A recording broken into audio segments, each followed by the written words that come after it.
Episode 147 of the Dirt Life Show. Thank you guys very much for joining us tonight. Really appreciate everybody hanging out on this special Thursday night show. We have a really cool show for you guys tonight. We have straight from Australia. Well, I can almost call you guys locals now here in the United States. Dexter Warren and his father Rob. Dexter, what's up, dude? How are you? Good, how are you? Doing awesome, man. Doing really good. So you guys have been in the United States from Australia for a long time, huh? Yeah, 2 years. 2 years? Does it feel like it just flew by, or does it feel like you guys are just getting started? It feels like it's gone by real fast. Do you like living in the United States? Yeah. How about you, Rob? What's the vibe for you in the United States? Look, the racing scene is absolutely awesome here in America, so it's going to be hard to go home, but we have to pull the bin, go back and regroup. Well, you guys have a lot of lofty goals as far as I'm concerned.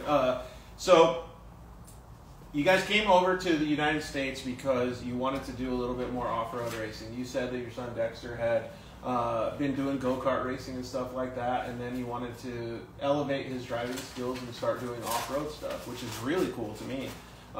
And the scene in Australia is little to none. Yes, so when we came over there was no youth off-road racing. In the last 12 months there's been some, teenager, sort of 13, 14-year-olds been able to get into it, but nothing from the age of 6 up. So it's been tough, but we had, we came over here to get that experience. Yeah, so we'll talk about that a little bit more tonight. We're going to talk about some stuff that Dexter has planned. Rob's going to help him out. But yeah, so I'm Georgie Hamill. This is the Dirt Life Show. We're at IMG Motorsports. And man, thank you to James and everybody for letting us use the shop to have the show. We have this special show tonight on a Thursday because Dexter has to go all the way back to Australia. Man, you even started sending all your trophies back there already. Yeah. Getting ready to go back. Are you excited to go back though, too? Yeah, I'm excited, but I also want to stay. You're on the fence. You want to go either way? Yeah. Well, it'll be all right, though, because once you get back to Australia, you can start accomplishing some of the goals that you have over there, too. Yeah. So that'll be fun. All right, so thank you guys again very much for watching. You can always check us out on Facebook and YouTube, usually on Monday nights at 5 o'clock. Get interactive with us. Share the show so we can help Dexter and so he can have way more followers on his Instagram. There's always a little airplane on the bottom right of the live Instagram feed. You can share the show on Facebook, on YouTube. And if you can't watch it live, we totally understand, but you guys can check it out on audio networks as well. You can hit it up on iTunes, Spotify, all the audio networks. So hit it up, and you guys have been doing a great job with it, so really appreciate it. Thank you guys all for tuning in and coming on the show and watching it. Please keep sharing it. Let's see here. The show has a bunch of cool sponsors. You can see them in the background here. KMC Wheels, thank you guys, Ryan Edwards, for hooking us up with that deal. That was really cool of you, man. The Maxxis Tire guys, man, they're going to have some really cool plans for us in the Dirt Life Show in 2023. Motul, if you need to change your oil, get ready to go to the dunes, use some Motul products. You can pick that stuff up. They have side-by-side oil change kits at evolutionpowersports.com. So thank you to the Evo guys, too, for doing all that, setting it all up. The JL Audio guys, man, you need any audio products, get the JL Audio. Guys over at Shock Therapy, you can use the discount code DIRTLIFE, save on any of their hard parts, their steering racks, BSD kits, limit straps, all that good stuff. Zollinger Racing Products, thank you to them as well. Vision Canopies and Cryo Heat. So some of the subjects that I wanted to talk to you guys about today are really close to your guys' hearts, both of you guys. Rob, a lot of the stuff that you've been doing lately is because of the family, right? You had the opportunity to bring Dexter over here and start racing, and racing off-road specifically. And that's meaningful, right? Because you guys get to spend so much time together. You get to work together. You get to achieve goals together. It's really fantastic that you're doing that. Yeah, it's also been pretty tough too. Like, we've been living in a trailer for 20 months, so we've been under each other's skins and noses and all those bad things. But in the meantime, we've become closer as a family, and the amount of laughs and enjoyment that we've had, experiences, travel, has been awesome. Yeah, so like those memories, like, because I had them as well with my family when we were growing up and doing dirt bike racing and things like that. They're irreplaceable. Like, you learn so much from those things, right? Like, even if you are at each other's throat or whatever, you know, Dexter gets mad at Dad or vice versa, whatever it is, you still learn a lot about the humans that are around you, right? And it teaches you how to deal with other people. So adversely, on the track, he can use those same types of situations to control his emotions. Yes, true. And so those types of things are really valuable, and I see so much benefit in the stuff that you guys are doing, not just from getting better at racing standpoint, but a life standpoint. Yeah. So it's pretty cool, man. And you got to be pretty stoked, Dexter, because not a lot of kids get that opportunity, man. Yeah, I am. What's been your favorite part about living over here? Probably the traveling and the racing. Yeah? What about the food? The food's it's sort of like the same. It's just you guys like have different words for stuff. Like fries here, back home we would call them chips. Yeah, just like they do in England, right? Yeah. That's funny. Are you going to say French fries when you get back home? Probably. Mess up. Your friends are going to be like, "What are you talking about, dude?" Yeah. That's cool that you have the opportunity to like experience those things too at such a young age. So, if I didn't mention it before or the audio wasn't working before, Dexter is 10 years old, and man, he's been winning races in the United States already, as well as supporting other youth racers with his business. And your business is what? We do custom race gear, helmet bags for like the race gear, boots, gloves, drink bottles. All kinds of cool stuff, right? Yeah. Yeah, and the best part about it is that you help others as well. I know that you said that, or your dad had told me, I think, was that if a youth driver or another driver is in need and you have something laying around, you'll let them borrow it, or you'll help them with a driving suit or whatever it is. Yeah. Yeah, what area did they race? Shannon Phillips wants to know. I think you guys have been all over the country racing. We've been like 23 out of how many states there are here. So. Yeah, you know, there's 48 states in the continent of the United States, and then there's one that's Alaska, and then down in Hawaii, which is in the ocean. So, man, 23 already? Yeah. In 2 years? Mm-hmm. Holy cow, dude, that's wild. Yeah, it's a lot. Did you count them and look at all of them or check them off on a map? Like, how did you know? Well, when we travel, half of them, like, we remember because there's big, like, landmarks on some of them. So we remember the landmarks and we remember the states we've been to there. I think what you should do is when you're on your way home on your plane flight, maybe see if your dad could go buy you a little map of the United States and then just put a red X on the states that you've already gone, man. That would be pretty cool to have that hang in your room and show all your friends. Yeah. Man, So 23 states. So you know that most people in the United States haven't even left the state that they were born in? And look at you. You're already traveling to a different country. You already went to 23 of the states in the United States. Yeah. That's pretty awesome, dude. Yeah, it is. Did you have a favorite one? Well, let's tell Shannon what your favorite state was.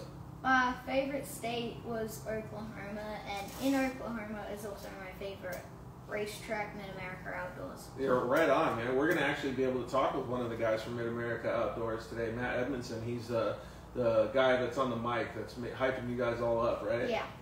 He sounds like he's a super cool dude and he's one of your friends. Yeah, really cool dude. So who else are we going to talk with tonight?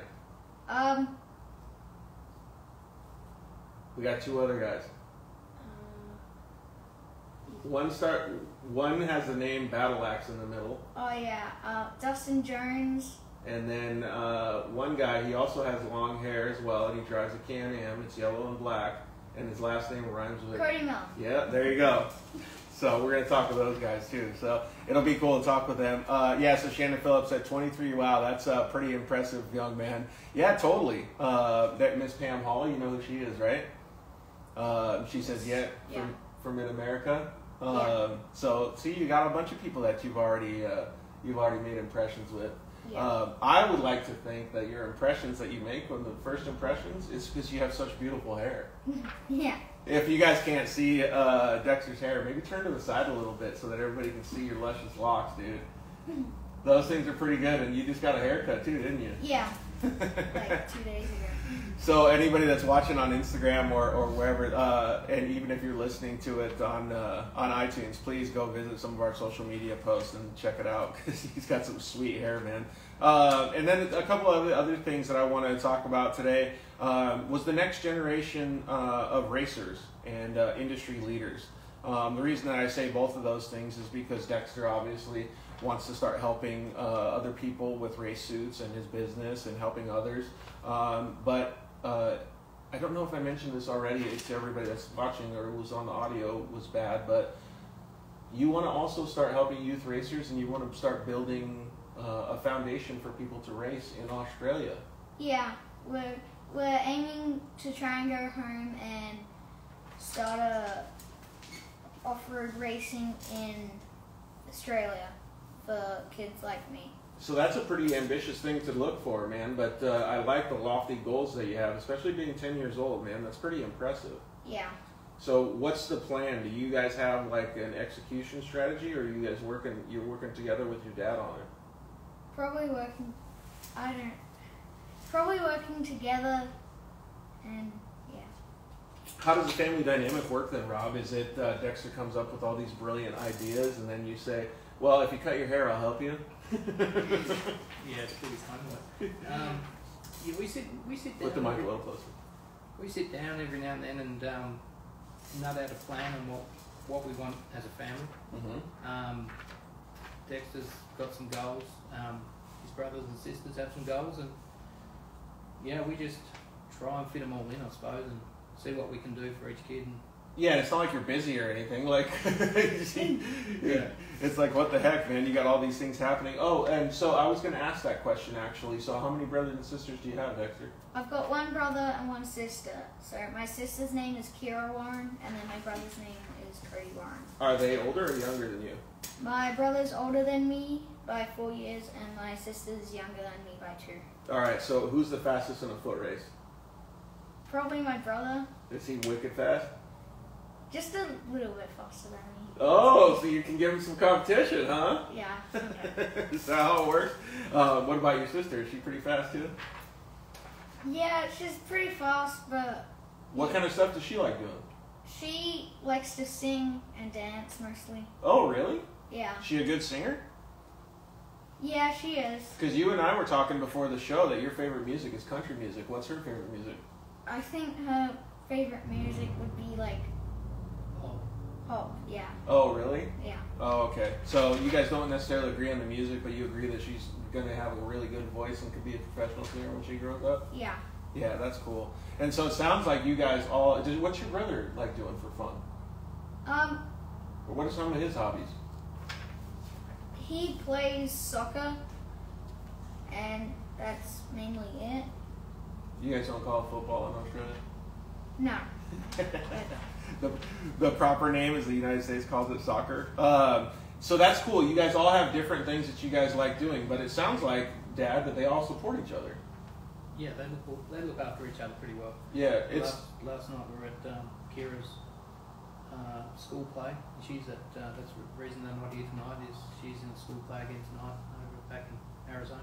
Oh, okay, cool. Yeah, so that's actually a good question. So Dexter, where have you guys been staying since you're in the United States? We've been staying near Phoenix in Arizona, down in a little town, Cave Creek.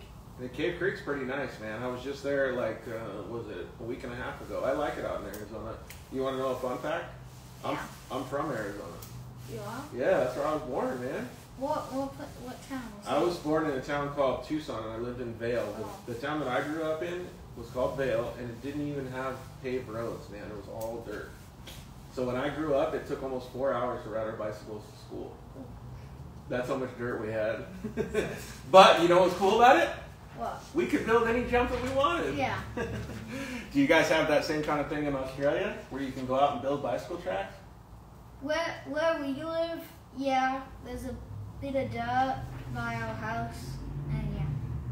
Do you guys like doing that kind of stuff? Yeah, me and my brother mess around on our bikes. Oh, really? Yeah. Like what kind of stuff? We tried Like doing, big jumps and... Yeah. We tried doing drifts. We tried climbing up like a foot big brick. Yeah. we've done some real weird stuff. I'd like to see some of that stuff. It sounds like you guys get crazy. Yeah. So your brother likes do any of them like the off-road stuff too? Your sister and your brother? My brother wants to try and get into it. Yeah. And my sister. Well, and he's already what you said 4 years old, so he's 14. So that means that he could race an RS1. Yeah, he could race an RS1. Dude, that would be pretty cool. Yeah. That would be neat to have him race in the same division as you when you get older too, right? Yeah. Who do you think would win? Me. Oh, look at the confidence right here. I love it, dude. Give me 5. So, how did you get into off-road racing? Was it something that Dad liked as well? So, when I was young, I raced dirt carts, and the competition was real bad. Like it was slow, and I ended up driving just like this with one hand on the wheel around the track. So my dad looked into different kinds of racing, and we ended up here. Oh, right on, man. Well, I mean, it sounds pretty cool that you guys are out there and like giving it your all, right? Like that's one of the things that I think is so cool about what you guys have done, and it goes back to what I talked about, Rob, about the things that you learn, right? So he's been here for 2 years. That means he's been racing since at least 8. When did it actually like start up for him? Yeah, we really hit full time last year. Before that, like you said, it was the go-karts. We'd been to America twice. Oh, so that means you guys were kind of sporadically doing it? Yeah. Yeah, we came over just on his 7th birthday. We attempted the 2019 GTV Worlds at Lochner. He crashed like 50 metres from the start line. Oh, bummer, dude. You just got too excited or what? Well, on the start, I was young, so 2 cars just went into me, and then I just got taken out. And that's how it goes? Yeah. So what did you do? Did you break your car, or did you get back in the race? I think I broke my car. I think I broke my car. It was too long ago, man. It was 3 years ago. You already forgot because you've done so many races, right? That was a fun fact that I wanted to hear more about that your dad told me before. So how many races have you done since you've been in the United States the last 2 years? I think I've attended 126.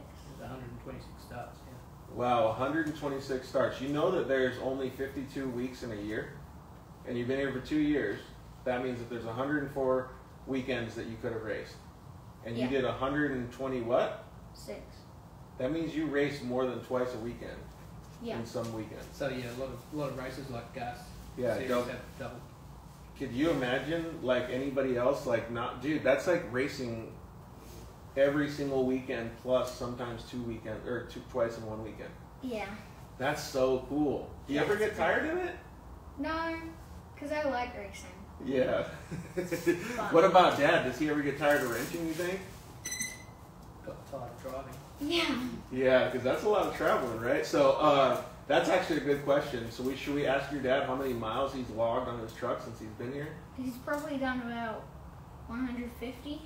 Very close. 150,000 miles in 2 years. Yeah. Good God, Dad. Praise the Lord for you having the support of being able to drive the races that much. I think last year we were going to Oklahoma and Texas once a month, 2 separate trips. Yeah, from Phoenix. From Phoenix. Yeah. That's insane, man. I can only imagine the amount of gas and the amount of hotel rooms that you guys, or camper times that you guys have slept in there. Shannon Phillips also said, I wish I could pit that many races per year. Dude, it would be insane, right? Could you imagine doing that many races in a year? But going back to what we were talking about in learning and building and the whole human aspect of the way that it is, the way that racing and what it teaches you, there's a lot of value in what you're doing with Dexter, because there's so much discipline that he's learning. There's so many skills that he's learning. There's so much athletic prowess that he's learning. His visuals are increasing. Like all of these crazy things, it must be really cool and fulfilling for you to be able to see that. I don't know if you can even think about like the last 2 years when he got here compared to how he is now. Yeah, when we got here last year, like the difference between kart racing that we came to what we do now is so far between. It's not funny. Like, Right. his longest race in Australia was probably 3 minutes, and we do 35, 40-minute races here. So Yep. he had to learn endurance. You know, obviously look after himself as best he can, hydrate, all those sorts of things. Mhm. Not only that, the kids, so the Yep. attention span is short. Yep. You throw in 110-degree heat. Yeah, sometimes in Dust. Arizona, in the car, it's probably 140 sometimes. Yeah, I think our hottest race last year was Laughlin. It was a 40-minute race and it was 119. That's insane. So in the car, it's got to be 20 degrees hotter at least. Yeah. Yeah. Inside a helmet, driver's suit, all that. Hey, so let's do a shameless plug real quick. Let's see what you do for hydration, because I think you have it right there to over your left shoulder. Yeah. So when you're out there on the track and you have to stop in the pits, you have a secret. Yeah, I pull out this, open my visor just a little bit, and then I can stick this in and drink. That's pretty cool, man. So is that a product that you came up with? Yeah. I made the design, and then my dad actually brought it to the business people who make stuff, and then yeah. To the guys that produce it, right? Yeah. Dude, that's pretty cool. So how did you come up with the idea? Do we just sit in bed one night going, man, it's going to be hot tomorrow, I'm going to be thirsty? I actually, thinking about it, I actually don't know how I came up with the idea. It's just one of those genius Yeah. moves that you did? Yeah. Yeah, perfect. It looks pretty cool, though. You know, we were actually talking about it. There's a company that I'm really fond of. It's called Fluid Logic. I don't know if you guys have heard of that, but it's basically what it is you know that button that you press on your steering wheel or wherever you have it in your car to talk with your dad on the radio? Yeah. Well, it's similar to that, but it's a different button. And it goes through your helmet, and every time you want to drink, you just press the button and it squirts some water inside your mouth. Yeah, that's pretty cool, but with youth racing, since now everybody's got 100 grand 170s, you're gonna have to be pretty lightweight, and then having water, like a big water tank in your thing, will slow it down. So Dude, I like the way you're thinking already. So the Fluid Logic system is usually not used in short course stuff, so it's Yeah. usually in big desert race trucks, so Yeah, the weight big doesn't matter as much. But the way that you're thinking is perfect, because that means that you're thinking about every little detail on the track so that you can have a competitive advantage. yeah, Man, that is so cool. And so how much weight do you think that you would save if you didn't have a water bottle in there? probably about 10 pounds maybe. Yeah, that'd be a lot of weight, right? Yeah. I don't think it would be 10 pounds, but it would still be a lot of weight that you Yeah. would save, right? I don't even know the weight. What's how heavy. But I like that you have an idea of what it actually does to the car.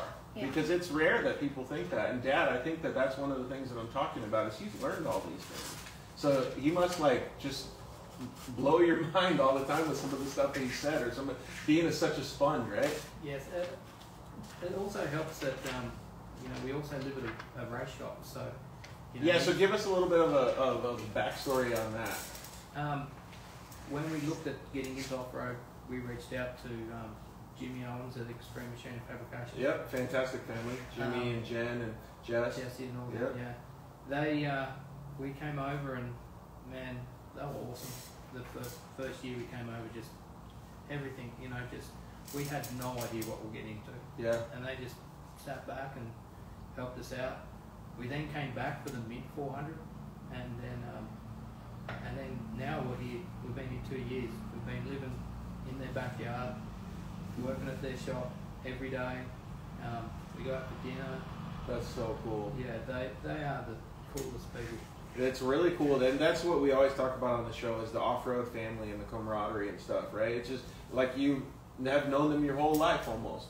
Yeah, they're like family now, yeah. Yeah, it's really neat to have that opportunity. And then on the, I don't know what you want to call it, on the human instinct side of it, Dexter, do you think when you get home, the first couple nights that you're sleeping in your own bed in Australia, you're going to get up and turn the wrong way to go to the bathroom because you're so used to being out here in Arizona or in New York City? Normally I would go down some stairs, and it's the complete opposite way where I would have to go in my bed in Australia. Yep, so it's going to be confusing when you get back, right? Yeah, especially when it's dark in the middle of the night. I can't wait to see that, man. Because I get confused sometimes, and I sleep in a lot of different beds because I have to travel so much. Like, it's not going to be as confusing as what you're going to deal with, man. That's crazy. Yeah. Well, what about the rest of the family? Are they enjoying being in the United States? Yeah, I think so. Do you think your brother and sister are going to feel weird when they go back? Yeah, probably, because we're like going from this little camp, this fifth wheeler, which is pretty small, living in 2 years, and then going into this actual house. Yeah, that's probably going to be nice though, right? Yeah. And are you going to be in the same house that you were in before you came over here? Yeah. Yeah, go back home. Yeah, so it'll be cool to see, man. Mhm. Are you excited? Yeah, I'm excited to see my house again. See all my toys that have been packed up in the shed for so long while we've been here. Yeah. You would have outgrown your bike, everything, so. Yeah. Yeah, that is kind of crazy, right? What do you miss the most about being in Australia? Probably some of my friends and like my house and stuff like that. It'll be cool to see your friends, right? Do you still get to talk to them? Like maybe you can talk to them on the phone or an email or anything like that? Yeah, I talked to them. I've talked to one while we've been here. One of my best friends who's been back there, and yeah. So you can keep in contact with him. He's probably going to be cool, like super happy to see you. Yeah. You get back, he's going to be like, cool, you're finally home. Yeah. Yeah, that'll be Probably neat. will be. What are you guys going to do first? You guys going to go ride bicycles? Well, for the first week, we're probably going to be in quarantine, so... You still have to do that? Yeah. Yeah. I'm not sure. I don't know. I think maybe we'll have to. I don't want to. Yeah, I don't want to either. Yeah. Yeah, but like the first couple of days, we're going to have to be like unpacking.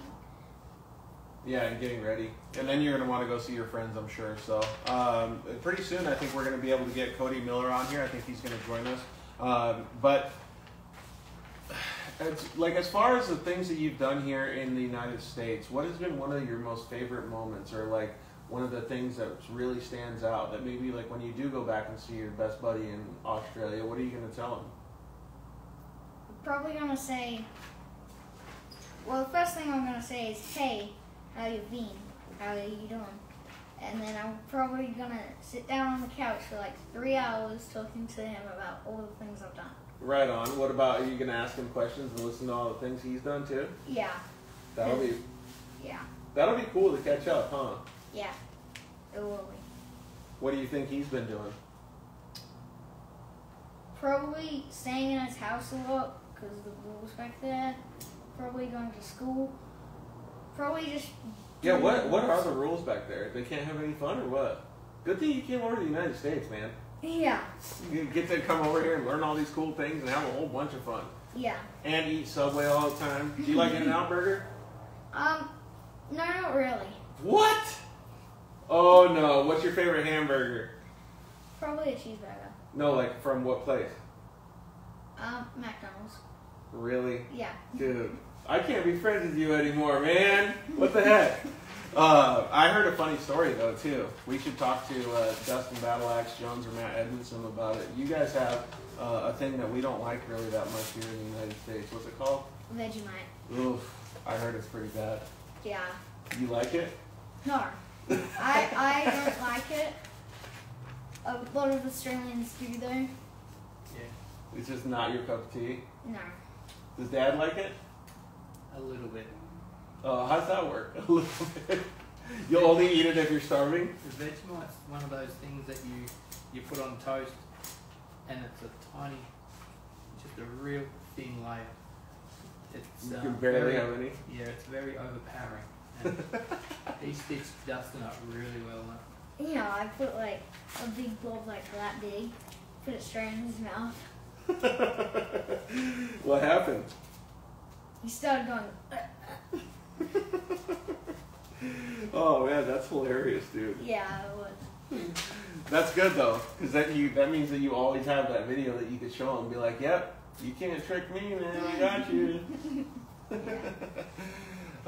Yeah, and so a couple of things that we were going to talk about, like I mentioned, was the families in racing. So, since you guys have been here, Rob, what has been some of the stuff that you've noticed most about the off-road racing culture? Because I know that we always talk about on the show the camaraderie, people always willing to do, to help out, to do things for other people, and sometimes it even, works the other way where you have to go help them too. Yeah. I'm originally from a football background. So in motor racing, what I tend to see is, you're out there chasing the win no matter what. But you turn around and see someone in need or someone's broken down, the friendship and camaraderie and just the love of motorsport is so overpowering that you'll help anybody on the track. Yeah, I agree with that, man. I totally agree with that, because it really is like it's just something that you want to do. You want to help everybody cross the finish line, right? Yeah.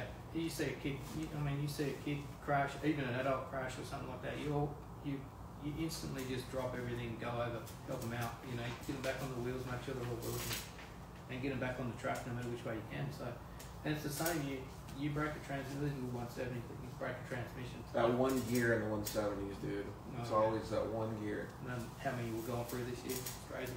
But well, you've done 100 and something races, so good God, I can only imagine. A couple hundred gears, yeah. But you see someone blow a transmission or something. You've got that part, and you're over there, you're helping them. Yep. Sometimes there's a lot of families that are also getting into the sport. They've got no idea what they're doing as well. So yeah. Next thing you know, you're under a 170, you change out someone else's transmission for them, try to get them back on track. And I remember when I first started side-by-side racing, I had all that same type of help too. People were like, "Well, if you're new to the scene, we can help you. We can show you how to do things." And it really helped me because, like young Dexter, I was a sponge too. And so what you see, probably you've learned a lot, I'm sure, Dexter. Yeah, I've learned. What's some of the coolest stuff that you've learned about working on a Razor? Probably just working on it. Just working on everything? Yeah. So what's the normal day in the life of Dexter when you get to the races? Like, you unload, like what kind of stuff do you guys do? Well, first we'll probably unload, and then I would probably sit in the car, truck, whatever we have that weekend, and just wait, probably eat some snacks, eat some lunch, and then just before my race I would obviously put my suit on and stuff like that. I would take probably a bunch of drink. I would have probably a Gatorade or a body armor, and then I would hop in my car and go to the race. Yeah, because you got a lot of stuff to do though, right? Like, yeah. Do you check the air in your tires? Like, what other stuff do you do? Well, my dad checks the air in my tires while I'm getting ready. He looks at the car, makes sure the revs are good, stuff like that. Yeah, because you guys have to do all that stuff in the 170s, right? Yeah. There's actually a lot that goes on. Yeah. They're a complicated little car. Yeah, they really are. So what's the favorite thing that you like about driving a 170? Because they're pretty fast, aren't they? Yeah, about 40 mile an hour. Average. Average, yeah. That's pretty cool. I like doing the jumps most. That's your favorite part? Yeah. What about, I think I already asked you this at the Best in the Desert race, what your favorite part was, jumps, corners, or high speed, huh? I did, jumps. Yeah, big jump guy. Yeah. I think it's pretty cool though, man. Like, jumping has always been one of my favorite things too, especially on dirt bikes. Have you ever ridden a dirt bike? I've ridden one. I'm not that good. No? You just, you like steering wheel and foot pedals? Yeah, I like steering wheel, foot pedals instead. I just want to jump. How much have you seen your driving skills improve since you've been racing so much? I mean, basically every weekend, dude. Yeah, it's gone. I'm so much of a better driver now than I was. Do you have any details or any specifics that you can maybe share with some adults or some of the kids that are going to be watching or listening to the show later that you've learned? I don't really know. Like, maybe look further ahead than what you were known, or be more easy on the steering wheel? Yeah, be more smooth on the steering wheel instead of doing this. Just be a little bit more smooth. Almost like you're in slow motion, huh? Yeah. And then what, did you know that if you look further ahead off in the distance, like further up, that you can actually steer, like it makes your whole steering and everything go smoother? Yeah. All you have to do is just tilt your eyes up a little bit. Yeah, I normally look what's dead ahead. I don't veer off to the side normally. Yep. Even if there's a car next to me, I don't veer off to the side. Yeah, always focus forward. Yeah. Yeah, I think that's good, man. And then, like, if for whatever reason you have to, do you have a rear view mirror or anything, or no? Sometimes 170s do, but in mine I don't. You just like looking forward, right? Yeah. I like that, man. That's good. Always moving forward. I think that's a good way to, a good lesson that your dad is teaching you there, especially for life, is you're always looking forward. Yeah. So some of the things that I was going to ask what you're looking forward to, you're going to go back to Australia. You have your suit business that you're helping people get custom-made suits, which I would like to see some of them in a little bit, but you also want to start helping youth racers. What's like the plan? Like, do you have some milestones that you want to meet or some goals that you want to start working on right away? Yeah, I want to try and get some more sponsors to try and help me with getting the track and getting cars and materials to make the cars actually race cars and stuff like that. Oh, okay, so you're going to actually have cars that people can drive. Yeah. Wow, that'll be pretty cool. So maybe give us a little bit of a rundown of what your idea is or what your plan is to try to execute down in Australia. So we want to buy like a big block of land and have like a short, basically like a mid-America type place, a whole big facility, a lot of stuff to do, plus racing, like have pit bike tracks, RC cars, the actual racing and stuff, and yeah, a lot of stuff like that. It would be pretty cool, man. Do you have like, have you written some of this stuff down and you and your dad have talked about it? We haven't written it down, I don't think, but we've talked about it a lot. Yeah, so keep talking about it for sure. But one thing that I always tell everybody that's younger, or anybody in general, actually, is that that writing stuff down. I forgot what the percentage is, but just take it for what it is. If you write your idea down, you write it with pencil and paper or pen and paper, it's 98% more likely to succeed than if you just think about it or write it in your phone. Yeah. So if you want to have some of these things succeed, maybe just get a little notepad or ask your dad to give you a paper and pencil, and then you can start writing it down on the airplane ride home. And then when you get home, put it up in your room, and every day that you get something done, you just cross it off. Yeah. I think that would be pretty cool, man, because then after a couple years, after you've achieved this big goal of yours and have all these racers racing out there, you can take a picture of that piece of paper and post it and be like, I executed all of this and got it all done. And you can show all your sponsors, and they're going to be really proud of you. Yeah. Would be pretty cool, huh? Yeah, it would be pretty cool. So, Dad, is that kind of the execution status that that you think he would get along well with? Yeah, Dexter's he's come up with an idea. We've actually got a full business plan and everything already executed. Oh, okay, cool. So he just doesn't. He's the ideas kid. Yeah. I try and push everything else. You know what else is really good though? Executing on those ideas is the best thing. But if you didn't have the idea, you would never execute. So you got to give yourself a lot of credit for getting those ideas going, man. Yeah. So how many ideas do you have a day? Probably one. One a day, and Dad's probably thinking more like you have probably 100 of them. Yeah. I have a lot of ideas. It's just the main ideas is probably one main idea per day. Yeah, that's cool though that you have so many good ideas. That stuff actually goes a long way in your life. So the more creative you are, the more of an open thinker you are. It means the more you'll excel in your whole life, because you'll be open to talking with people and you're a good listener. Yeah. So when people talk to you and you listen, when you are listening, do you like hear them? Like, let's just say an example would be you're out on track, and is your dad your spotter? Yeah, my dad's my. And he says, you got a guy coming up on you. He's catching you on this one inside line. Do you listen and then you take that inside line, or do you, talk it over with him and say, all right, I'm going to go on the outside line because I think it'd be more momentum, or how does it work? Well, some kids don't do this, but I just don't talk on the radio. Whatever my dad does, I try and do it straight away, or maybe if it's like going into a corner and it says inside, I'll go to the inside. Like I normally do what he says because he's the spotter. He can see more of the track than I can in my car. So I normally listen to him. So I like that a lot, and that means that you are a good listener, just like I said, right? Yeah. Yeah. So that's a lot to learn, man, and that's a lot to take into your brain when you're out there racing. Yeah, it is. It is a lot. A lot to process, right? Yeah, in such a little amount of time.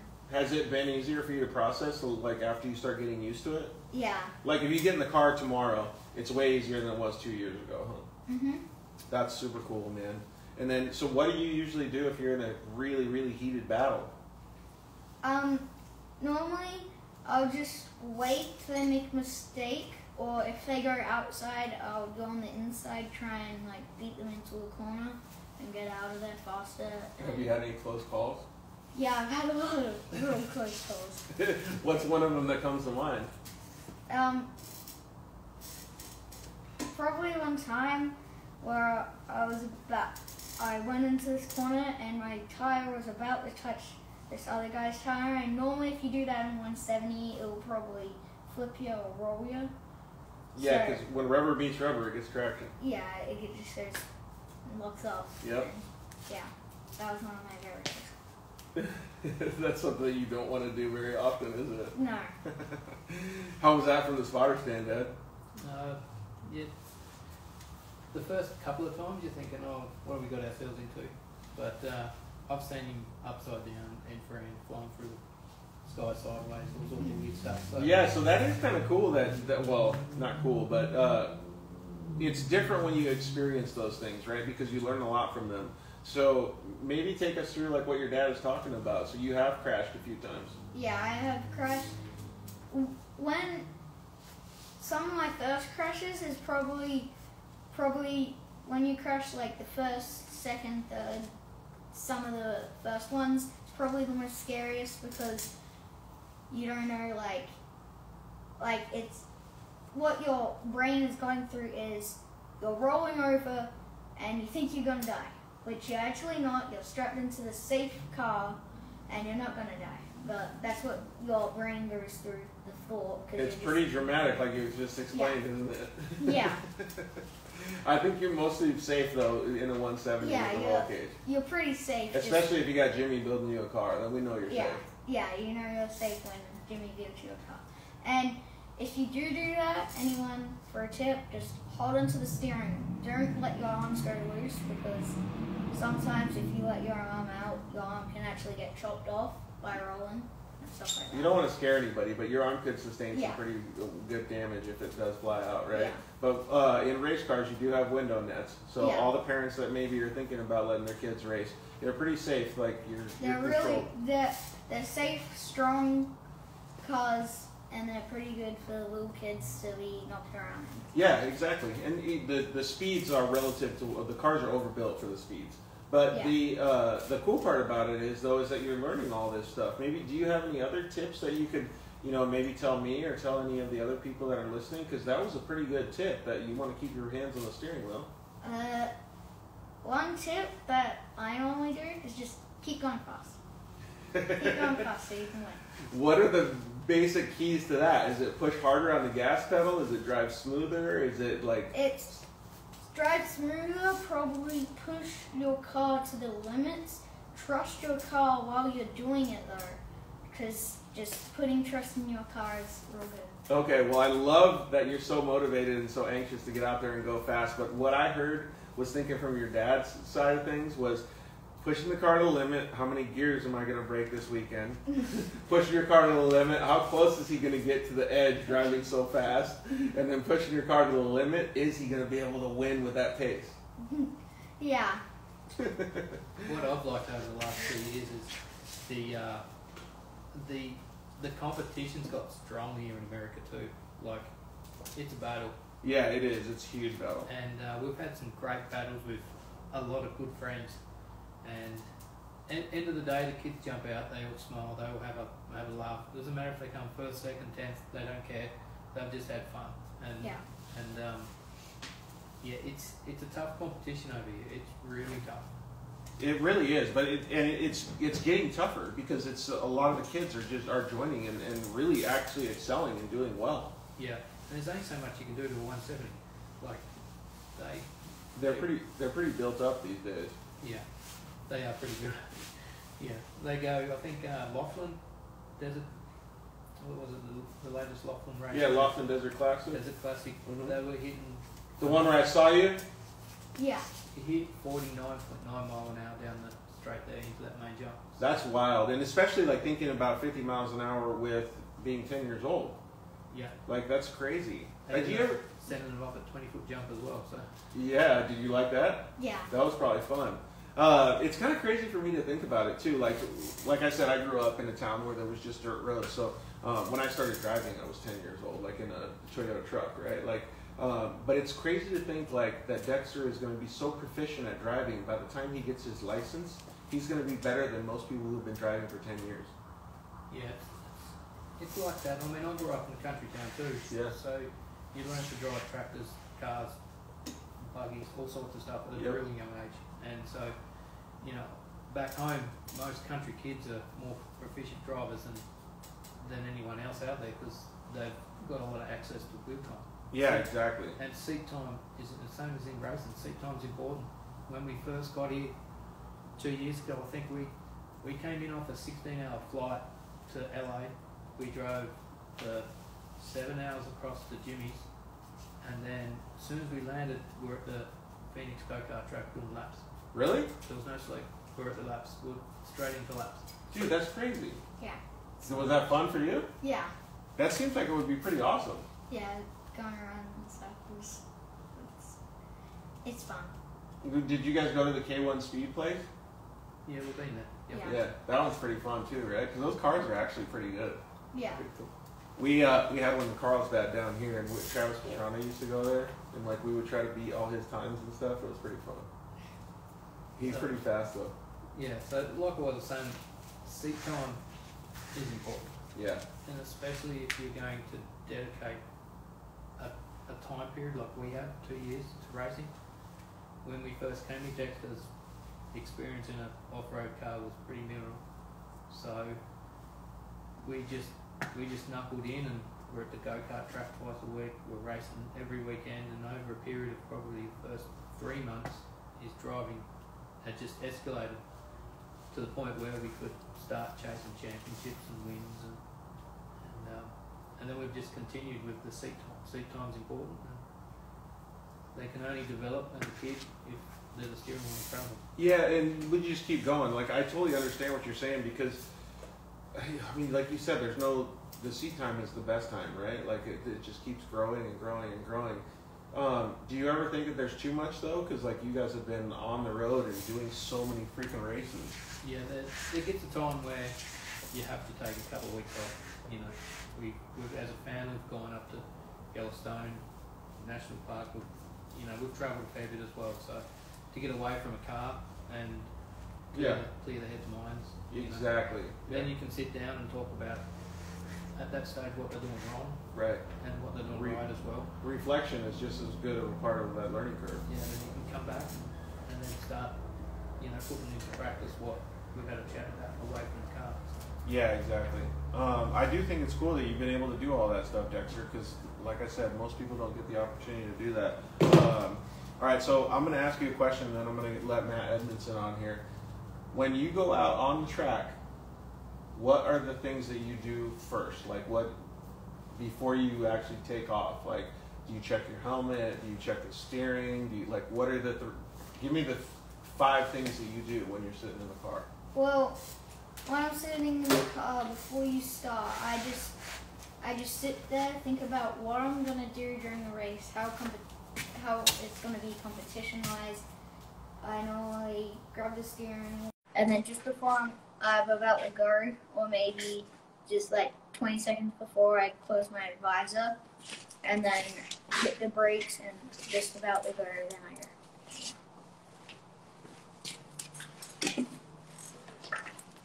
Check your steering wheel. Yeah, you check your steering wheel and stuff as well? I pull it, yeah.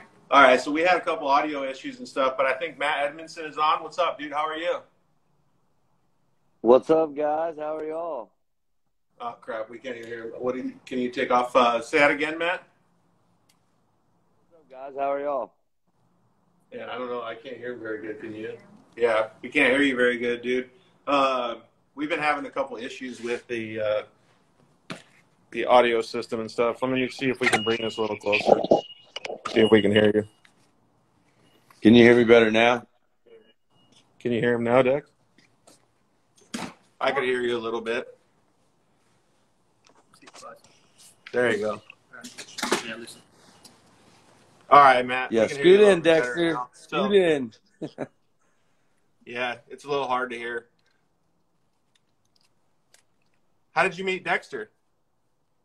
So one of my first races as the announcer at Mid-America, Dexter, came down, sat with me. We did a really cool interview, and one of the first things that stood out to me was Dexter had the raddest hair and the coolest vibe walking up down to do his interview. So pretty much became one of my favorite dudes at the track. Him and his family. I mean, they're awesome. It's super cool to see him every round and how stoked he is to be there and racing and doing what he does. So it's kind of been an honor for me to get to know him and watch him come over here and do what he's done in the States.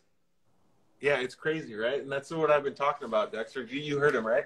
Yeah, I did. Yeah, it's cool to see that, man, because everybody is really getting in. I talked to a couple other people, too. Yeah. Just checking in on you, doing a little bit of background search on you. And they all said the same thing. First, they said you have awesome hair. And then second, they said that most of the stuff that you've been doing is cool because you're out there winning races, but you're also giving back to the off-road community, and everybody really likes that. Yeah. That's one of the things that you should pride yourself on, man, because being unselfish like that and giving back to other racers is really important. Yeah, it is important, and especially for other racers to do it to me as well. Like when we first got here, the amount of people who helped us, as well as we helping them. Yeah, it's cool because it's like a handshake, right? Yeah. Ben Fournier said, he said, "What's up, Dexter?" You know who he is, right? He's the one that helps the Miller brothers. Yeah. He's a really fast driver, too. Yeah, he is. Hey, Matt, so have you ever talked with Dexter about who he aspires to be when he grows up? Because I already have a little bit of understanding because he's got the same haircut as Dustin Battleaxe Jones. Maybe he wants to be a fast guy like that. Bro, you need to set your goals way higher. I'm just gonna tell you, you gotta go way higher. You saw how I reacted to the Vegemite, man. You saw. Nah, honestly, like, do what? He says he's going for a trophy truck. Yeah. Dude, I don't doubt that one bit. I've been watching the show before this, and you were talking about, the future of our sport and this next generation, and like, Dexter is the definition of that, man. Like, without cool kids like Dexter doing what he does, man, I'm not going to have anybody to talk about on a microphone. So, I root for these kids. I root for Dexter. And, man, I absolutely – who knows where Dexter can go, man. At 10 years old, like you were talking about, look at what he's done so far. And, I mean, he still has so much ahead of him. I just hope that one day, Dexter, I hope you hear this. When you make it, you have to remember me. Like, I just want to get to come, like, hang out next to you while you're signing autographs. Yeah, I will. We got the volume actually turned up now, so we're good. But yeah, Nice. like that's what I was thinking too. I was like, all right, so he's already got a cool haircut. If in 10 years he's going to be 20 years old, his hair is going to be that much better. He's not going to have any idea who Matt and George were. So he's just going to be driving this trophy truck at 20 years old, being this super cool kid. So you got to say what's up to us if you still see us old crippled guys walking around, man. Yeah, I will. So how did you end up meeting Matt? Were you at the races? Yeah, we were at, I think, Mid-America. We were at Mid-America, and did I win? He doesn't even know if he won, Matt. He's won so many races. I mean, I can understand this problem.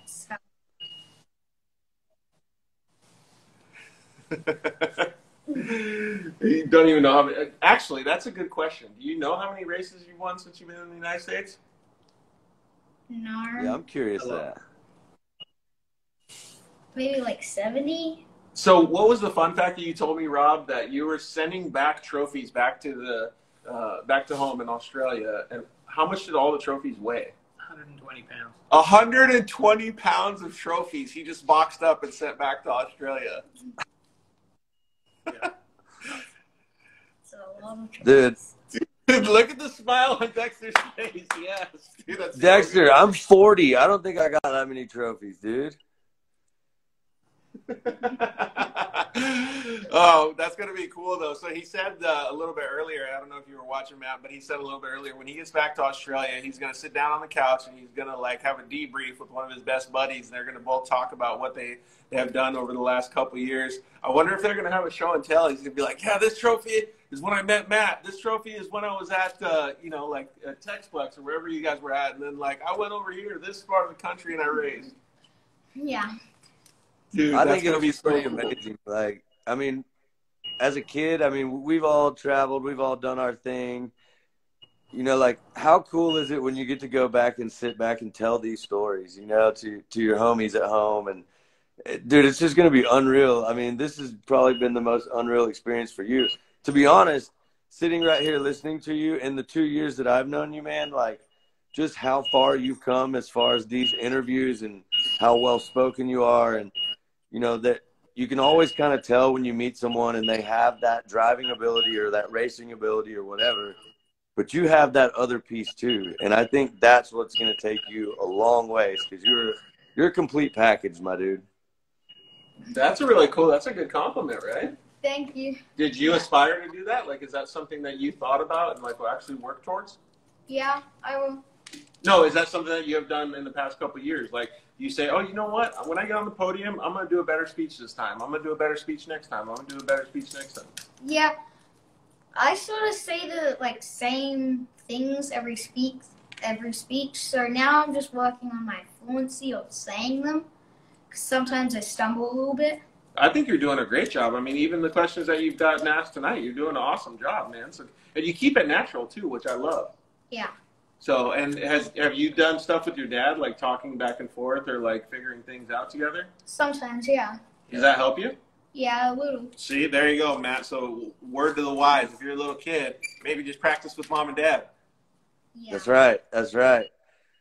So, when you see Dexter out there on the track, obviously you've seen him race before. What kind of stuff stands out?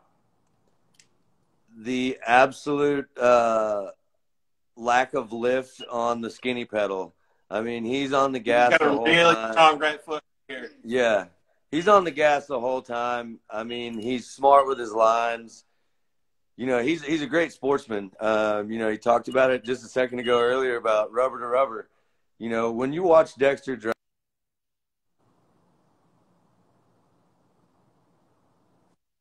he's listening to his dad. He, like you said earlier, he's been a sponge, man, and it shows on the track. But one thing that stood out to me is you can always count on Dexter to be literally wide open around the whole entire track at Mid-America.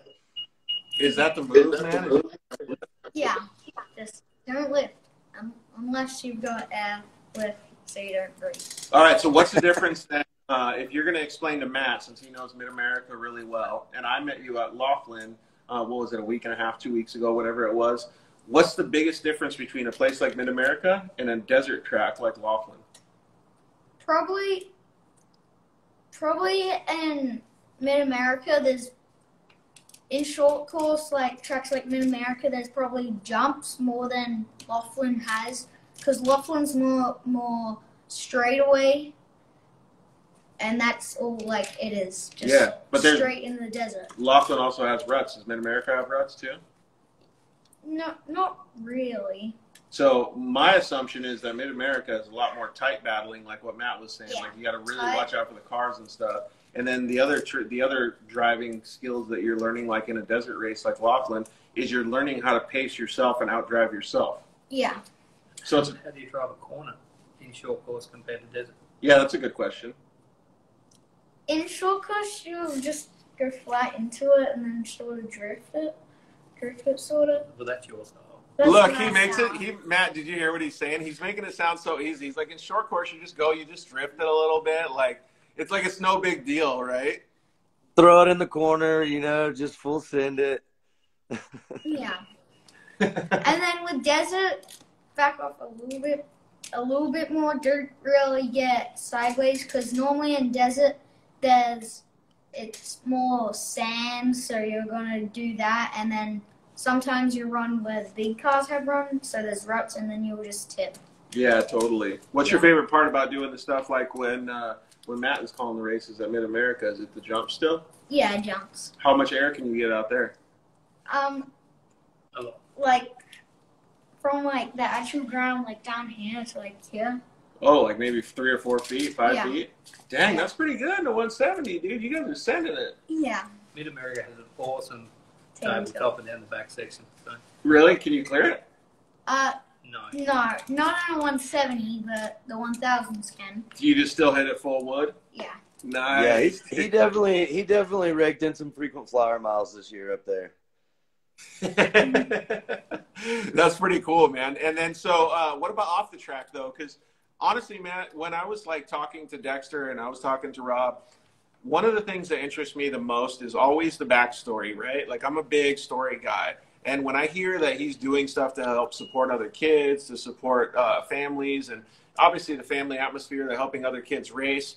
And he wants to go home and he wants to actually build a facility in Australia so that they can have a place to race in Australia. I mean, those ambitions are going to be very, very tough to meet. But the fact that he's actually trying to do it and starting to execute on it is insanely cool. Yeah, I mean, ever since I've known Dexter, and Rob, Dexter will show up at, these events and come up and say, hey, we want to donate, X amount of product for these classes, and we want to do all these things. I think it's super cool and it shows how much of a great sportsman Dexter is, that he is out there at the track, and he's not just showing up to the track to go and, win a race and take home a trophy and go back to school on Monday and say, look what I did. But he's soaking it in, and he's figuring out that, he can definitely start some business ventures and make a living doing this stuff in the racing, if not in racing itself, through some of the stuff he's doing with his fire suits and, his custom stuff, the bottles. Like, he's full of ideas. And it's kind of cool because every time you see him at the track, it's always something new. He's always working on something. He's always got a plan for when he's there, to do something rad, to support the scene. And that's super cool that he's got that mindset at 10. It really is, man. Do you like where did the ideas come from? And like I said before, like writing them down, but like you get to the track and you're like, all right, today we're going to do this. We're going to go out there and we're going to try to win the race. And I'm also going to talk to this guy and see if he wants a driving suit, or like, how does it work? Well, normally you don't know when you first get there. You don't know what's going to happen.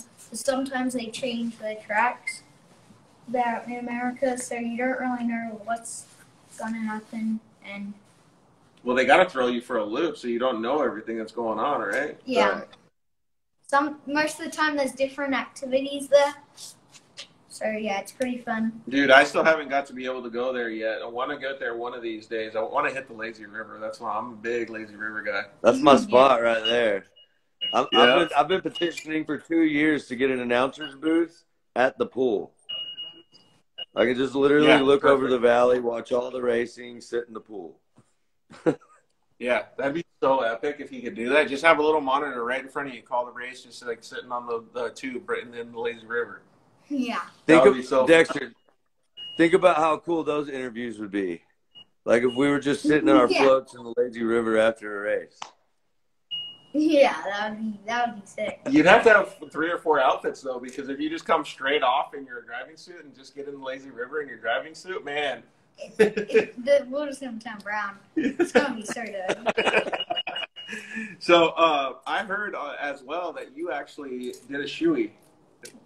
Yeah, I did. Can you tell our audience what a shoey is? So a shoey is where you pour water or whatever substance into your race beer. Yeah, sometimes if it's an adult drink, it's for an adult. Yeah. And you pour it into your shoe and you drink it. And that's basically all. Yeah, and when he says pour it into your shoe, it's not like a brand new shoe. It's a shoe that you just took off your foot after a long race. Yeah. You did that? Yeah, I did. Where did you do it at? I've done it at a lot of places. Yeah. Sweet, man. What was it like drinking out of your shoe? Nasty? To be honest, it doesn't taste that bad. All right, Matt. I don't know about you, but I'm going to pass on that. I'll let Dexter be the king of doing shoeies. All you, buddy. You keep tearing that up. What's your favorite drink? You just drink water out of your shoe? Yeah, mostly just water. I feel like Sprite might not be too bad. No, I don't think it will be that bad. That means that you got to put your foot back in a Sprite shoe afterwards, though. Yeah. Normally, after I do it, I don't actually take the time doing it up. I just put the foot in and walk to where my camp is at. But You have a squishy foot? yeah, it goes. Oh, man, that's hilarious. Have you seen Dexter doing some pretty serious battling out there at MAO?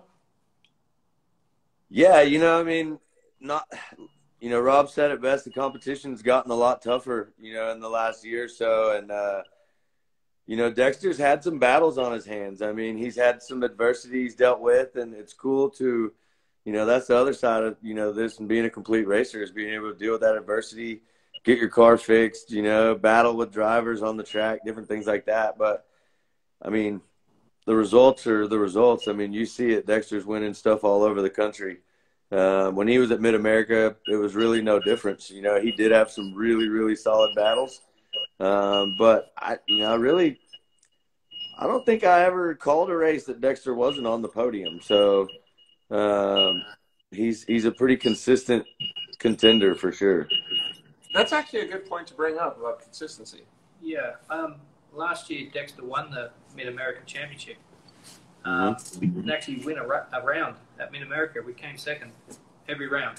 We win the heat race because Mid-America has it's a moto style, so you do a heat and then a main. Yep. Dexter would win the heat and then come second in the main. So we never actually won a round, but we won the championship by 30 points, which was a full round. That's consistency, man. So what I talk about Dexter is, there's a goal. What do you want to achieve? Do you want to just chase a trophy, or do you want to chase a bigger trophy at the end of the year? Because a championship for us, and going back to Australia, is more important than just another win trophy. Yeah, they talk about it a lot in motocross too. It's, do you want to win a battle or do you want to win the war? And I don't know if you know who he is. His name is Ryan Dungey. He was always out there to win the war, and he did a really good job of being consistent because he was always consistently on the podium like that. So I think that's pretty cool that you're actually learning that stuff. Is that something that you think about, or do you just go out there and try to win every single race? That's definitely stuff that I think about. Yeah.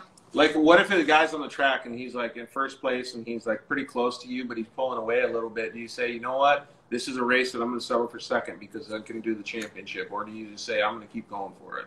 Because that's tough. Because sometimes I just try and get the first place, but sometimes once I'm up to him and there's only like a lap left, I might try and make the move, but if I can't, I'll just settle just behind it.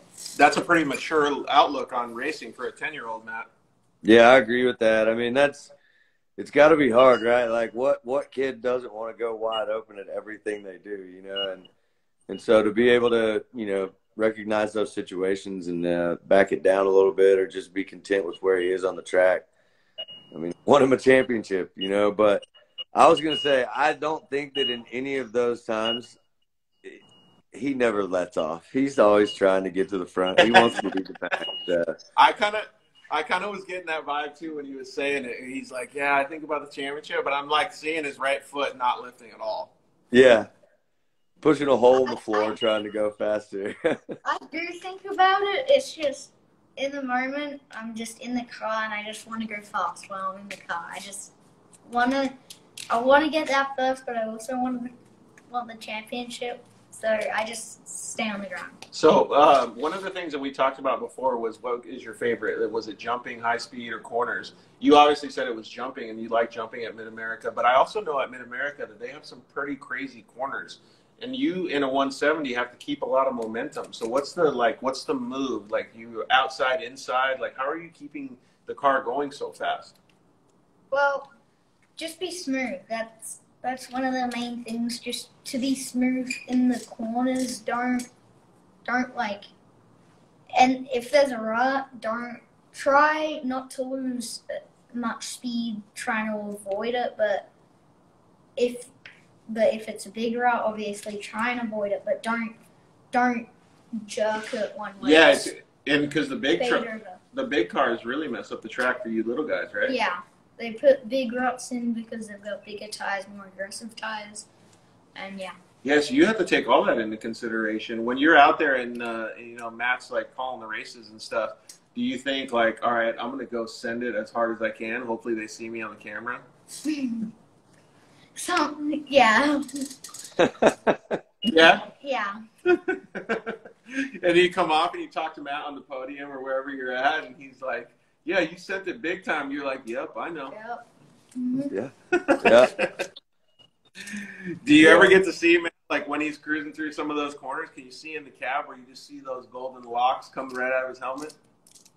Man, we always look for that. Him and Carson Vales, another kid that races up there with us, and they both have these like locks of love. They need a Pantene Pro V sponsorship for sure. There you go. But yeah, it's he's got his style, man. He's got his swagger, and it's a combination of the hair mixed with the fact that, I mean, as an American, anytime some Aussie dude comes over, the chicks are automatically going for the Aussie dude. Oh, right? yeah. The accent, right? Yep. And then you throw that hair on it, and I'm just like, dude, I can't hang out with this kid anymore. Like, my game's Is it gone. hard for you to fend off all the girls? Well, yeah, it was at the start. Like, I'm going to let you take it for a sec, Matt. I'm going to invite Dustin Battle Axe Jones in as well. like All right, cool. I went to school, and I didn't want to be in all that, so I just sort of ate it off with my friends. So I didn't really, yeah. So, hey, Dexter, I have a question for you. I saw you got a haircut the other day. Yeah, What I did. did they actually cut? Like, I know it looks a little shorter around the front. Oh, Lord. We're in trouble now. Oh, he's at Hibachi. Are they making you a volcano? Oh, no, he did the choo-choo train, dog. Oh, volcano? Volcano, that's old school move, dog. So, Dustin Battle Axe Jones, what's up, man? How are you? Freaking awesome, dude. How are y'all? We're doing good. Unfortunately, all of us here, except for you and Dexter, we're a little bit jealous because you guys have just got amazing hair and we don't. Bro, listen. Oh, right off the gate. Shots fired already. Listen, it's only long enough when you can put it in your mouth and suck on it for a little while. Let's see how long. Oh, bro, I think he's there. Oh, look at that. He got it. Let me It just got real. Put mine away for now. Let me just put mine away for now. And also, we were talking about who was the fastest in his family. He said his brother's a little faster because he's a little bit older, but he said he can almost keep up with him in a running foot race. I know that you battle a lot of kids in running foot races, Dustin, so we're going to have to see how it goes next time you guys are together. Oh, Matt's been with me, dude. We will drag some little kids in a foot race. We have no mercy on children ever. You think you could waste Dustin and Matt or no? Yeah, Not a chance. No. Matt's going to be calling the race. He's the best announcer in the world right now. Matt's going to be calling the race, and I'm just going to be dragging Dexter all over the place. Oh, them is fighting words. You think you could beat Dustin, Dexter? I probably could, yeah. Oh! Dexter, do not. I will get juiced up on Vegemite, dog, and I will run circles around you. Ooh, Right. he said 2 scoops. Did you hear that?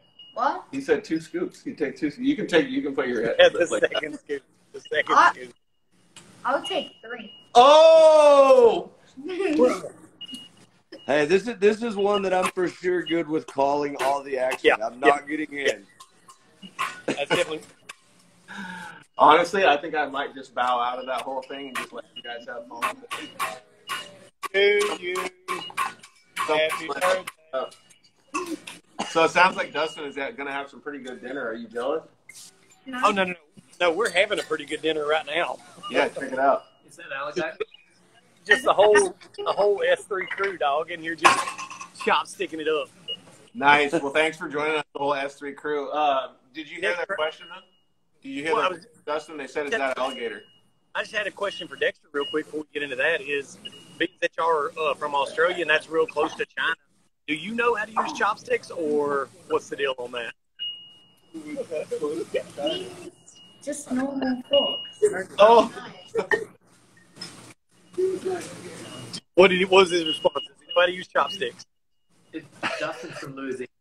Yeah. They're not chopsticks. They're just sticks. Yes. All right, so you got him twice, Dustin. I don't know if you can hear him. Can you hear what he was saying?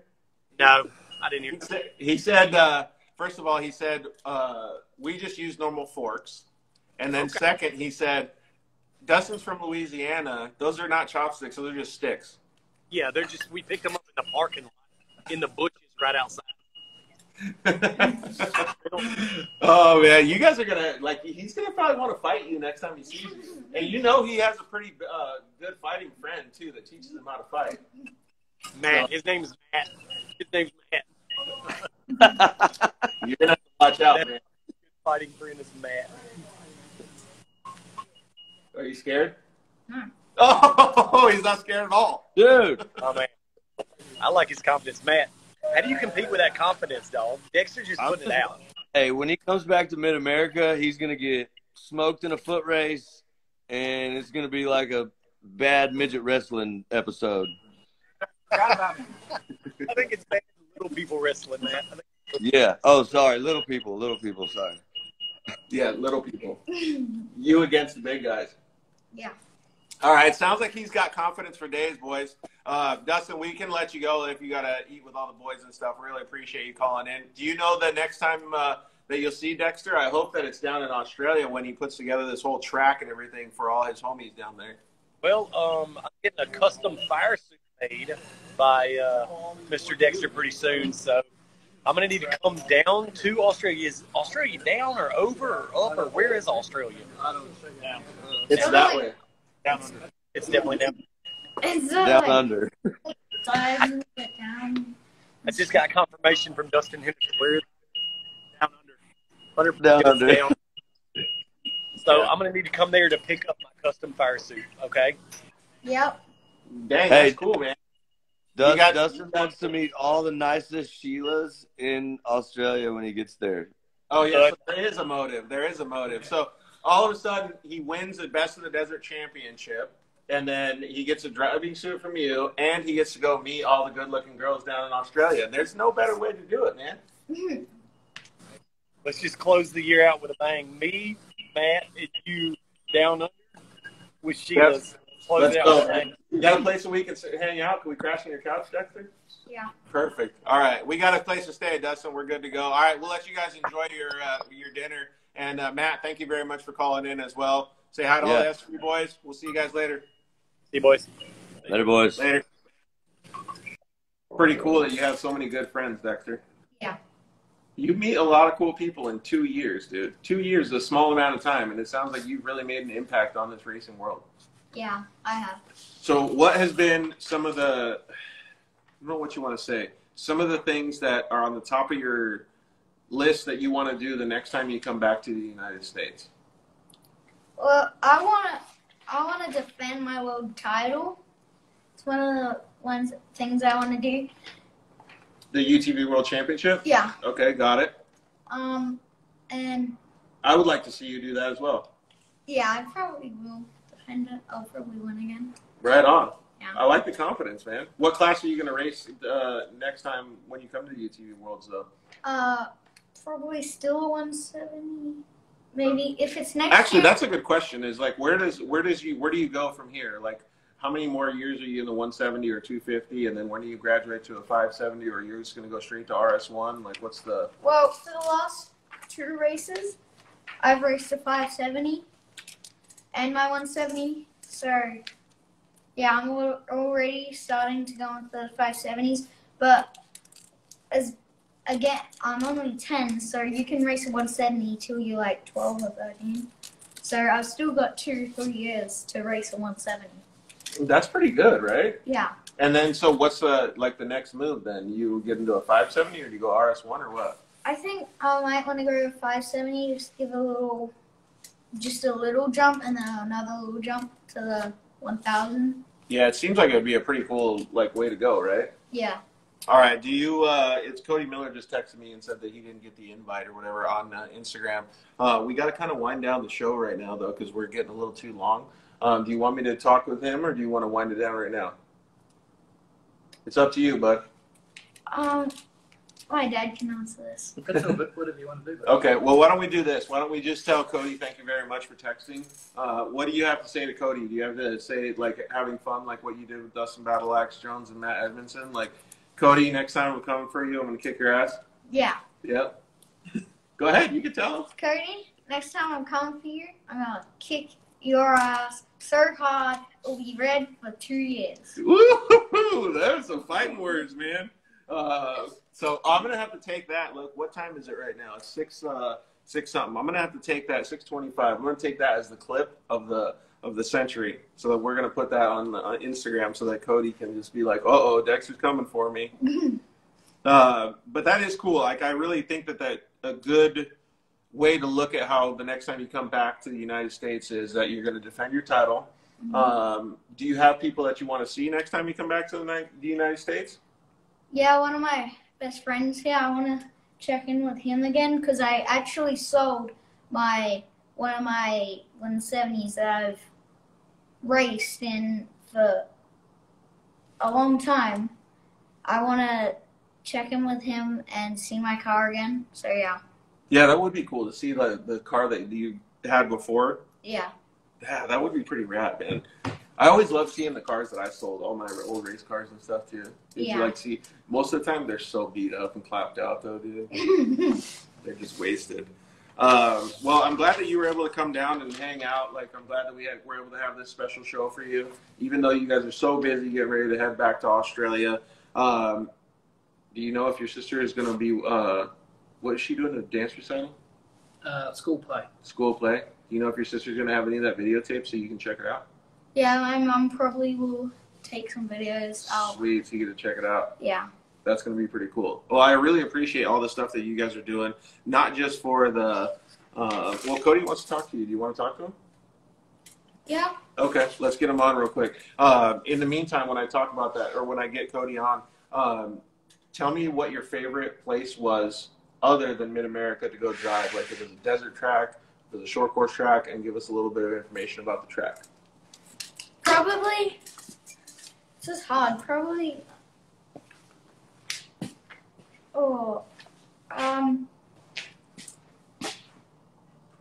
Laughlin?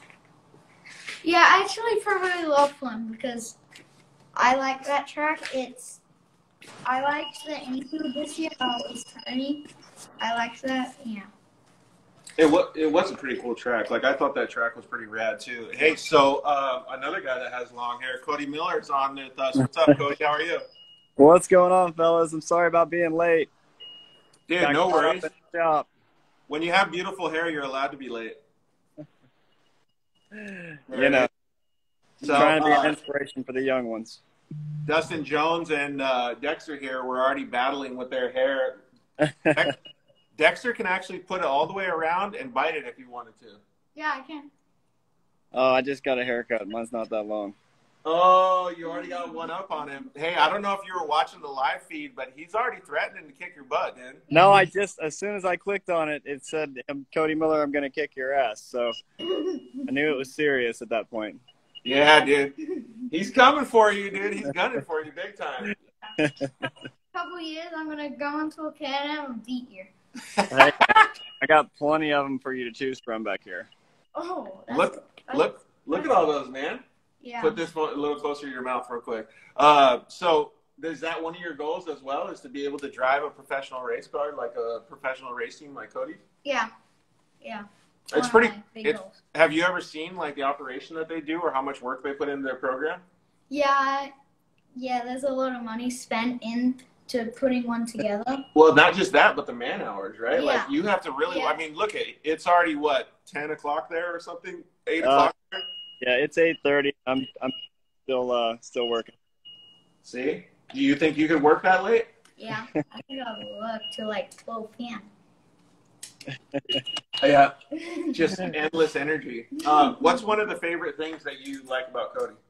I like his hair and And I also like his Can-Am. Yeah. I like his Can-Am. That's pretty cool. And what about this, though? So one of the things that I like the most about Cody is I like his driving style. He's really aggressive, but he's calculated at the same time. Like, you can see that he's thinking behind the steering wheel when he's driving, right? Yeah. Like, do you get to, like, can you tell the differences between some of these pro drivers? Like, let's just say you have Hunter and Cody Miller on the starting gate at the same time. Can you tell who's who in the way that they're driving? That's probably a hard decision to make because they're both very calculated and aggressive. So I don't really know.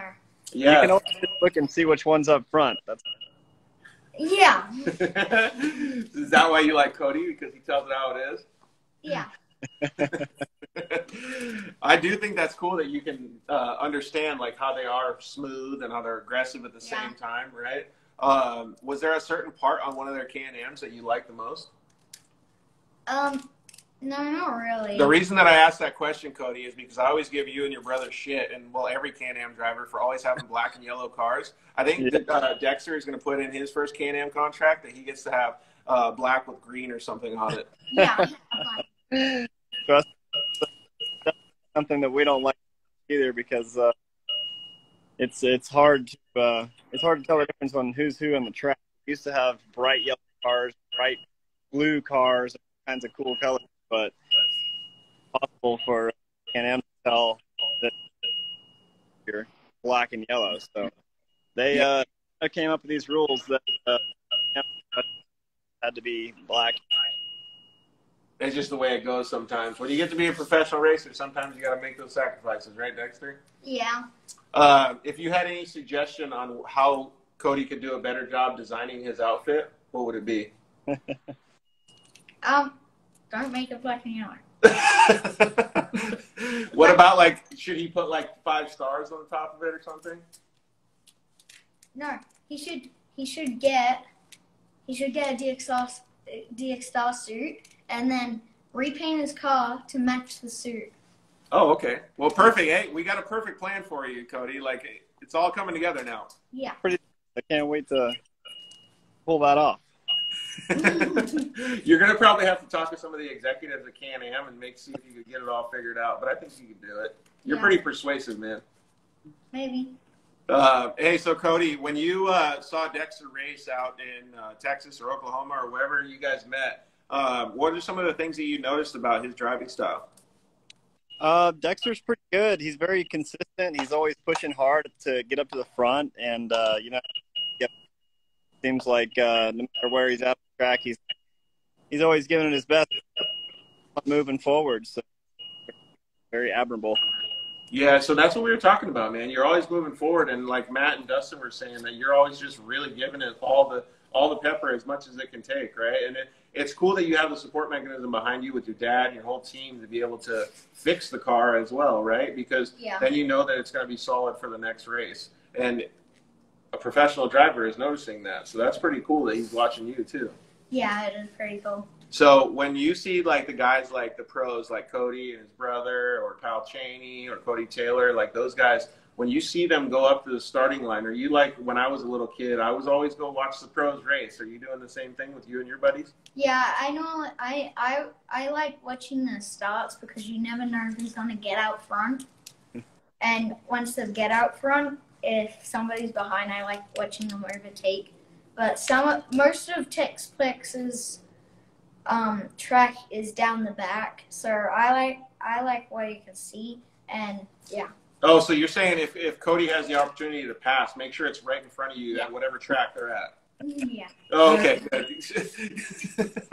Hey, don't worry about where you can make the pass, Cody. Just do it in front of Dexter. Yeah, no kidding. No kidding. Well, the race here lately, like things right in front of the spectators. We're actually out to practice tomorrow at the last round of the series. So whoever wins, my brother and myself, beat the championship. Whoa, that's pretty intense. How would it be if your brother was racing and you had to battle against him for the championship in the Outlaw Series? Well, if my brother was racing against me, I wouldn't be too scared. Oh, really? You think Cody's the same way? Maybe he might be a little scared because Hunter is a good driver as well. I'm not scared of anything, especially. Look at that. And what Hunter's probably sitting back there like teasing him or something. That's going to be pretty cool. Hunter's already put away the tools for the night. He quit on me early. That's going to be pretty fun, though. It'd be nice if you could be out there at Oak Hill doing the Outlaw Series too, right? But unfortunately, Dexter has to head home to Australia. So, hey, good luck to you, Cody, and obviously your brother and everybody that's going to the Outlaw Series this weekend. It's going to be awesome to see that whatever you guys post, man, we're going to be congratulating you or your brother. It's going to be badass. Hey, I appreciate it. Thanks for having me here. Good, Dexter, and careful travels. Don't catch COVID. You're not going to do that. You're just going to catch as much air as possible. That's what you're going to do. All right. Hey, thanks, Cody. We really appreciate it. All right. Thanks for having me, guys. See y'all later. Later. Bye. Bye-bye. Man, you have really made a very good impact on all of these drivers and announcers, everybody in the United States, man. That was just 3 people that I know very well, well, except for Matt. But it's cool to see that they respect you so much. That means that the whole paddock probably respects you that much. I mean, like, that is really, really admirable for a 10-year-old, your whole family, to have gotten that much attention in the last 2 years and to be able to have that when you go home. Like, it's got to make your heart feel good. Yeah, it does. It's pretty cool. It's just so fun to see that, man. So, well, good on you for doing it. So, is there anything else that you want to say? Like, actually, you know what? We're going to do a rapid-fire Q&A, but before we do that, I think maybe we should ask your dad, or you can go grab one of your outfits so that you can show us over here. But do you know all your sponsors? Do you want to thank all your sponsors and whoever else is your family and whoever else it is? I'd like to thank DXR Race Gear, Extreme Machine Fabrications, Gates G-Force Belts, Fury's Liquid Waste, and all my other supporters out there helping me. All right, and then give us a little bit of a breakdown on this. So we're going to show the camera this. So this is the back of your driving suit, right? Yeah. All custom. It's all SFI, right? Yeah, SFI rated. Okay, so it's all fireproof. It's got your name on the back. You can see down at the bottom, it's got Australian flag. Your home country. And then on the arms, you have sponsors? My sponsors, yeah. And then on the front, give us a little bit, because this is pretty unique. This is a pretty unique outfit that you got here. Yeah. So I have sponsors here again, and I have my name right here. And yeah, that's basically. How did you choose all these colors? And is this stuff like, if I wanted to make a custom outfit, I could do it the same? Yeah, you can do it same, or you could do it whatever you like. I think it's pretty cool, man. This is pretty sweet. Yeah. And that knowing that it's race legal is pretty important too. And it looks like, I saw some other ones. I don't know if you guys can see them, but they're in the back there. Looks like you guys have some other stuff too that you're doing, Dexter. What's that? We also do helmet bags. So this is a bag where you put your helmet in and it keeps it safe. It's got DXR. I think these are custom. Yeah, you can customize anything. Let's put the mic a little closer, Rob. Sorry. You can customize anything, and then I got my helmet in there. Hey, let's show everybody that, dude. That thing looks cool. I like it, man. Look at all these stickers on the side of your helmet. So each one of these means that there was a battle that had either been won or just had on the track that Dexter had. Man, you got a bunch of cool stuff here. You got the UTV World Championship, Mint 400, Best in the Desert. Man, you got a bunch of Best in the Desert. California 300 Racer. This is pretty rad, man. Yeah, it is. Also a nice helmet. Yeah, it's a really nice helmet. But please don't show me any of your shoes, because I don't want to have to deal with the shoe that you drank out of. The shoe that you drank out of. Pretty cool, man.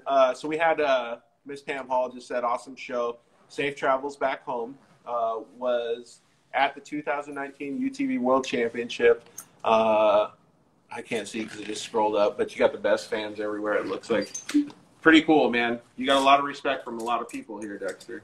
Mm-hmm. So this episode is also going to be on like iTunes and stuff, so you can listen to it and hear yourself talk and everything when you get home or even on the airplane. Yeah. All right. So did you get all your sponsors taken care of? Yeah. Did you thank your mom and dad? Thank you, Mom and Dad, for bringing me here. What about brother and sister too? Thank you, my awesome brother and sister, Yep. for being supportive. And I got one other person that you should probably thank too. I thank you, No, Jimmy. Jimmy. Oh yeah, thank the you, whole Jimmy. family. I said it. You don't have to thank me, man. I thank you for being on the show. I thank you for inviting me. But yeah, so they gave you guys a place to stay, so that's pretty Yeah. important, right? To have a roof over your head. So it's cool to see. But again, all of these things that you're being thankful for are the off-road community. These are the things that everybody supports each other with. So thank you to the whole off-road community for helping the Australians come over, support them, support us, grow the series, grow all these things that we are. Yeah, Haley Hine, there you go. Did you do a suit for her too? Yeah, we did. I liked her suit, man. That thing was pretty cool. All right, so we're gonna do rapid fire Q&A.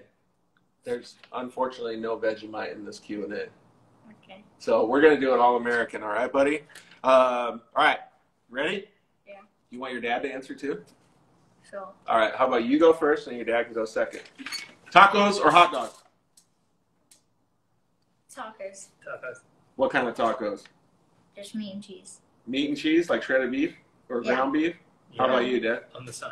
Just plain Jane? Yep. Three-wheeler or quad? Quad. Three-wheeler. Yeah, see, your dad's old school. He likes three-wheeler. What about, do you know anything about two-strokes? Yeah, I like. Yeah, What if I ask two-stroke or four-stroke? Foster. What about you? Yeah, so I'm a two-stroke guy, too. You gotta ride one, dude. They're so fun. It's like riding a Banshee. All right.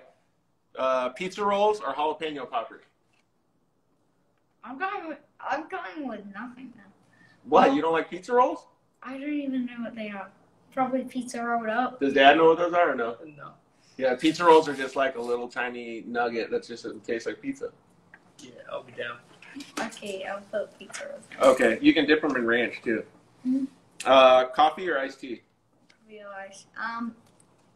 Probably iced tea. Coffee. Monster or Red Bull? Ooh. I know I stumped you Monster. earlier. Monster. You call it Monster? How about you, Dad? Yeah, I'm a monster man. Instagram or Facebook? Instagram.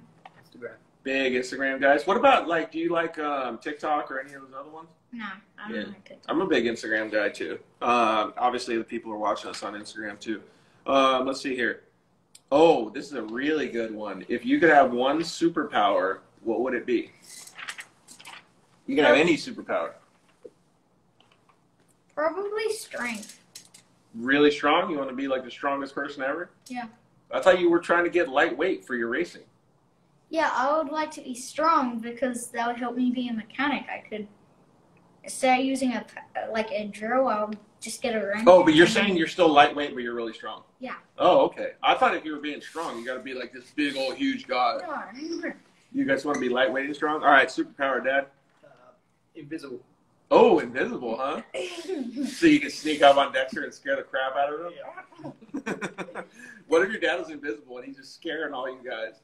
I would one day get so used to it that if he goes through, I wouldn't even do anything. Or what if you, like, have you ever seen that trick? If somebody's invisible, you can just put flour all over them and you can see them? Yeah. You would do that? You just do that, yeah. What's your most memorable race? Probably. Oh, that's. I mean, it could be any race. It could be a desert race. It could have been one of your races before you came to the United States. Probably. Oh, this is real hard. Probably the UTV World Championship. Which Because I one? won it. In 2019? No, this recent one. Because I won it. I remember it Yeah. very clearly because I won it and I won the World Championship. Yeah, now you're a world champion, dude. Yeah. That's pretty cool. What about you, Dad? What was your? Do you have a memorable race for yourself, or do you want to talk about one with Dexter? No, probably Dexter's would be the Lucas Oil, Arizona, their very first race on US soil. Oh, really? Yeah, that was pretty. I can't remember it. No, because you crashed. Uh-oh. That's actually a pretty memorable time, though, right? Because you just show up, and all of a sudden you're there. It's like a completely new world. Yeah, everything was different. He was 6 years old, used to steering, taking minute movements on the steering wheel when he jumped in the UTV. Yeah. That you had to actually turn.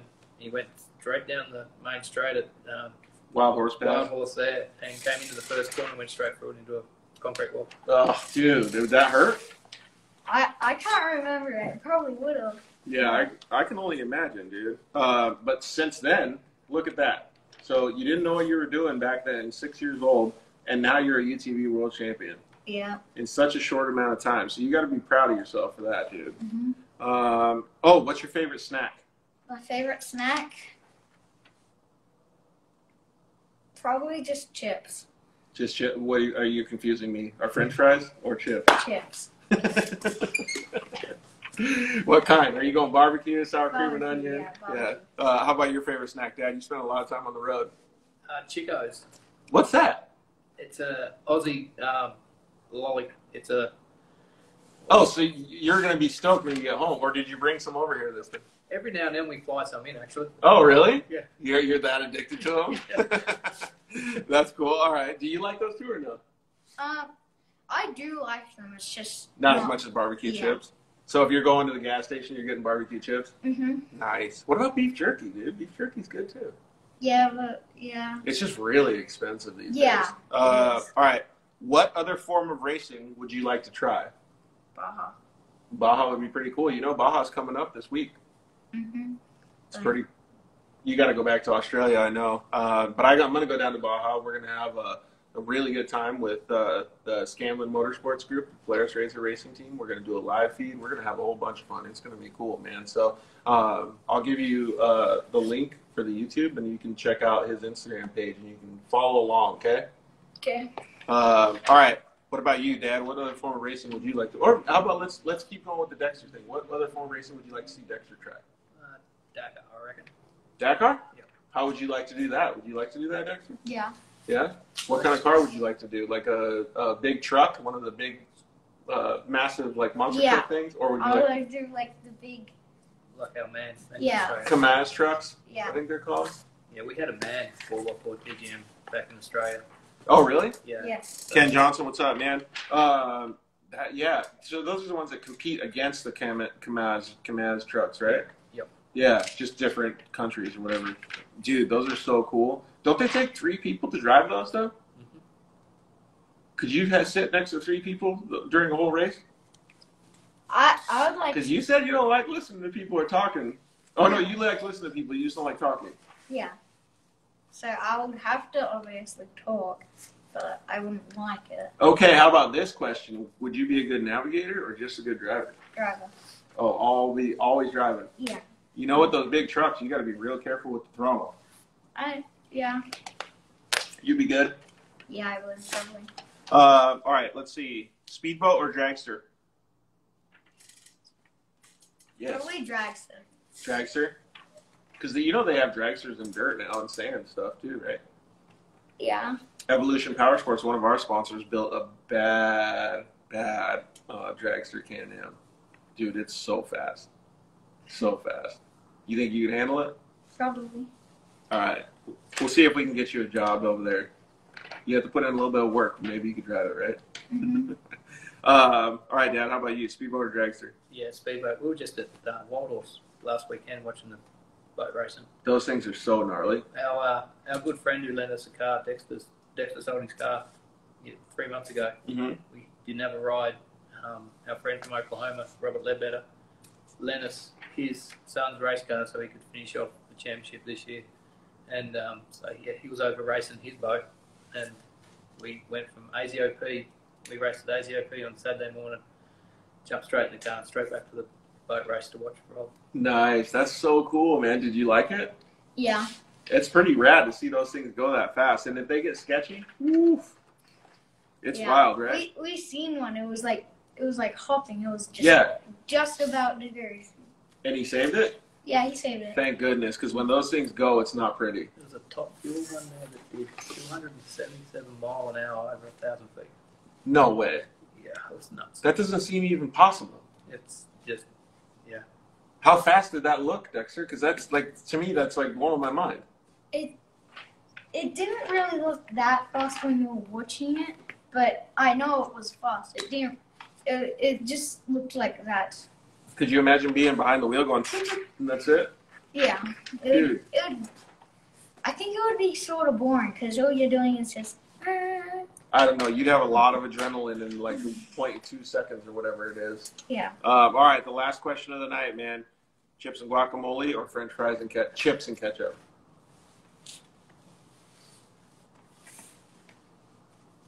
Chips and ketchup for me. Chips and ketchup. You're not a ketchup guy, though, are you? I know. I'm not. Should I just change it to French fries and ranch? Yeah. Would you eat French fries and ranch? Barbecue sauce. French fries and barbecue sauce. All right, so Yeah, probably. just a word to the wise. Then, if you're gonna go down and race in Mexico or in Baja, you're gonna have to like chips and guacamole and tacos. Like that's pretty much all you're gonna eat the whole time you're down there. Probably. So if you're down with that, then you can survive in Baja. Mm-hmm. Good to go. All right, man. Well, you did a fantastic job.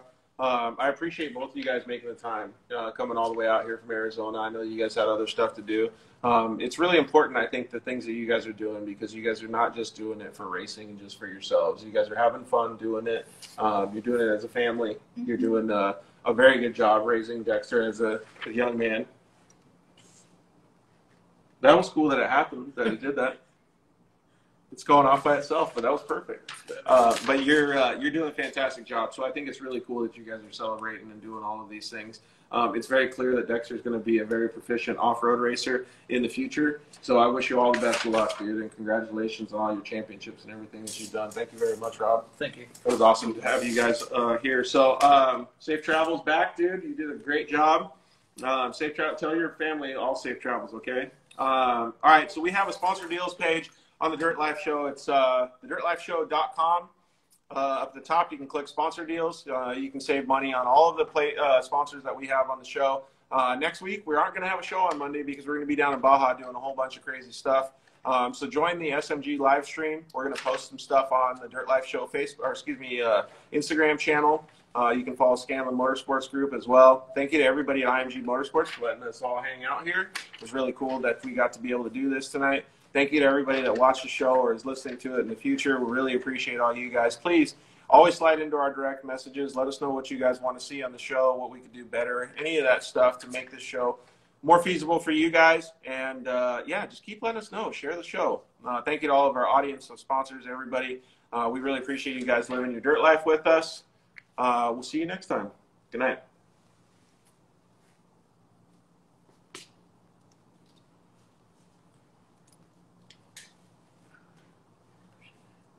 Good. Okay. What was that?